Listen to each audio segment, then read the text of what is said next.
super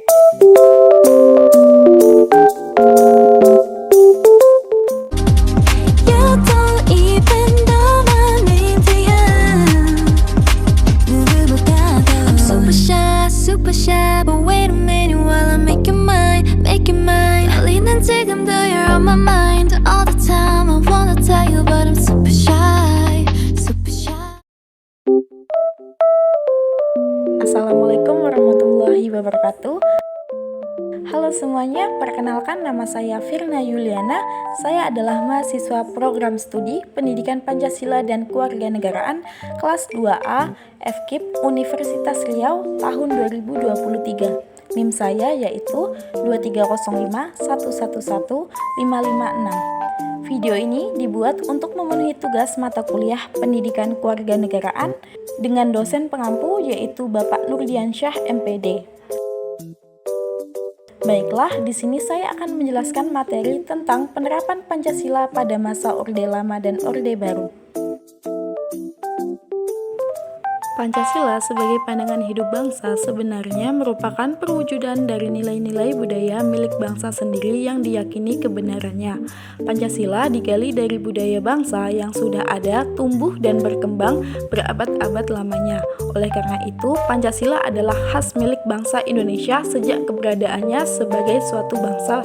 Pancasila merangkum nilai-nilai yang sama yang terkandung dalam adat istiadat, kebudayaan, dan agama yang ada di Indonesia.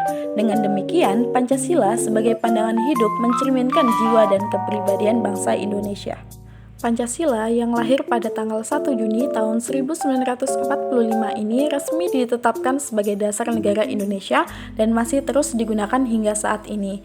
Penerapannya berbeda sesuai dengan masa yang ada. Di setiap masa, Pancasila mengalami perkembangan terutama dalam mengartikan Pancasila itu sendiri. Dalam masa-masa tersebut, terdapat banyak hal yang belum relevan dalam penerapan nilai-nilai luhur Pancasila. Oleh karena itu, menarik rasanya untuk dibahas mengenai Pancasila pada masa Orde Lama dan pada masa Orde Baru. Pancasila pada masa Orde Lama.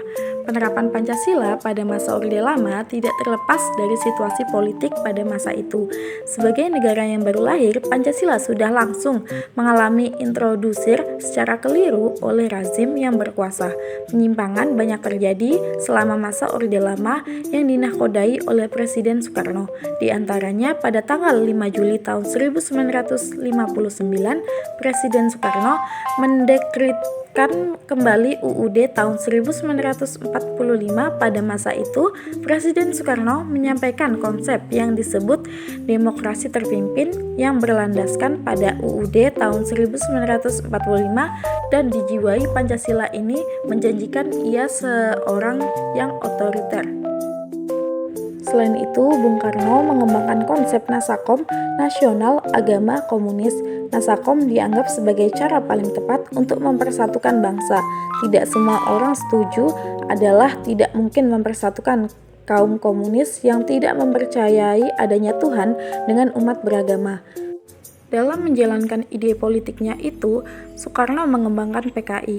PKI pun memanfaatkan kebijaksanaan Presiden Soekarno dalam menjalankan pemerintahan dengan sebaik-baiknya. PKI memasukkan ideologinya dalam garis-garis besar haluan negara yaitu GBHN yang dihasilkan oleh MPRS. PKI menteror serta menjatuhkan setiap lawan politiknya. Puncaknya pada tahun 1965, PKI melakukan pemberontakan dengan melakukan penculikan terhadap para pejabat-pejabat teras TNI AD yang dianggap PKI sebagai penghalang rencana mereka untuk merebut kekuasaan.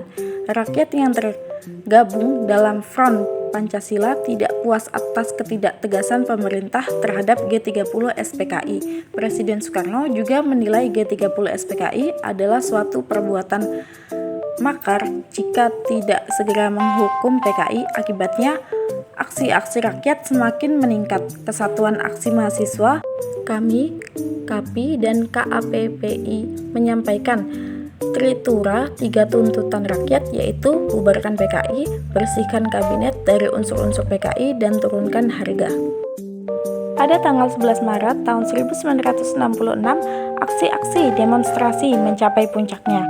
Presiden Soekarno memberikan surat perintah 11 Maret kepada Letjen Soeharto dan memerintahkan kepadanya untuk mengambil tindakan yang perlu guna terjaga keamanan serta kestabilan jalannya pemerintahan untuk sementara dengan lahirnya Orde Baru. Pada tanggal 12 Maret tahun 1966, Letjen Soeharto membubarkan PKI dan ormas-ormasnya dan dinyatakan sebagai partai terlarang di Indonesia. Kekuasaan Soekarno mulai jatuh setelah laporan pertanggungjawaban G30 SPKI ditolak oleh MPRS dan pada tahun 1966 atas ketetapan sidang umum ke-4 MPRS agar Soeharto membentuk kabinet Ampera, ini menyebabkan adanya duifungsi kepemerintahan Soekarno dan Soeharto.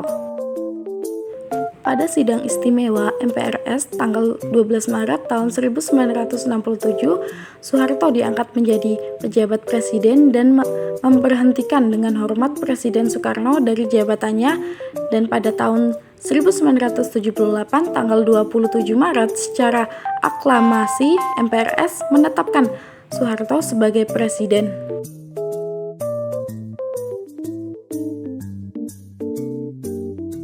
Pancasila pada masa Orde Baru. Dalam masa 1966 sampai 1967 terdapat dualisme dalam kepemimpinan nasional, yaitu di satu pihak Presiden Soekarno yang masih aktif dan di pihak lain adanya tokoh Jenderal Soeharto yang semakin populer.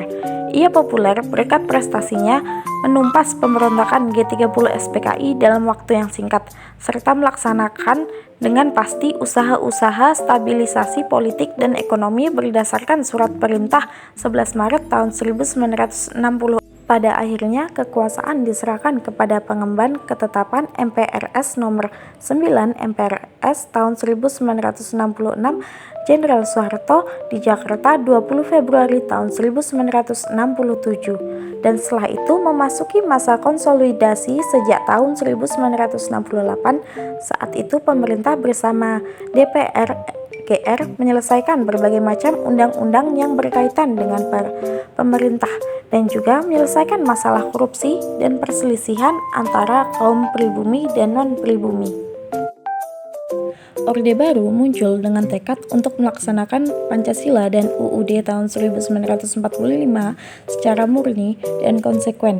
Semangat tersebut muncul berdasarkan pengalaman sejarah dari pemerintah sebelumnya yang telah menyimpang dari Pancasila serta UUD tahun 1945 demi kepentingan kekuasaan. Akan tetapi yang terjadi sebenarnya adalah tidak jauh berbeda dengan apa yang terjadi pada masa Orde Lama, yaitu Pancasila tetap pada posisinya sebagai alat pembenar rezim otoritarian di bawah Soeharto, seperti rezim otoriter pada umumnya lainnya.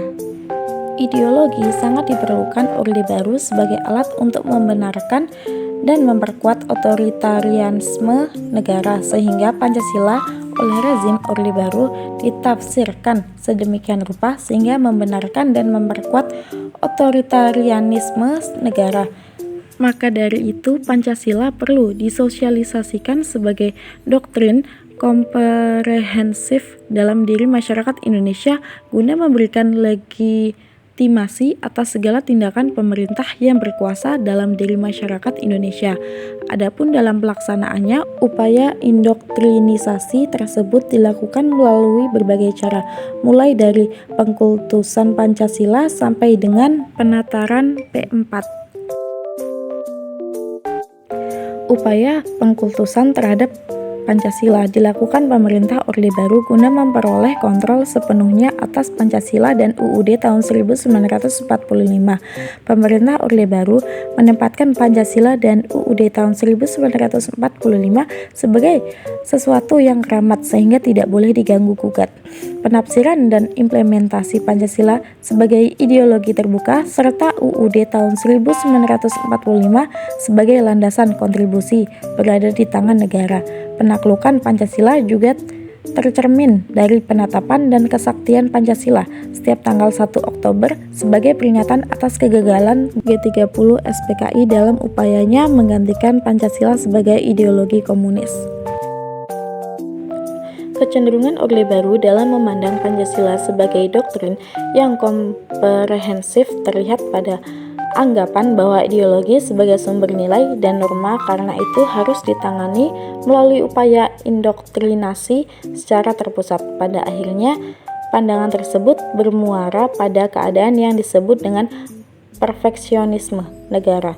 Negara perfeksionis adalah negara yang merasa tahu apa yang benar dan apa yang salah bagi masyarakatnya, dan kemudian melakukan usaha-usaha sistematis agar kebenaran dan kepahaman negara itu dapat diberlakukan dalam masyarakat, sehingga formulasi keberadaan yang kemudian muncul adalah sesuatu yang dianggap benar kalau hal tersebut sesuai dengan keinginan penguasa. Sebaliknya, sesuatu dianggap salah kalau bertentangan dengan kehendak penguasa.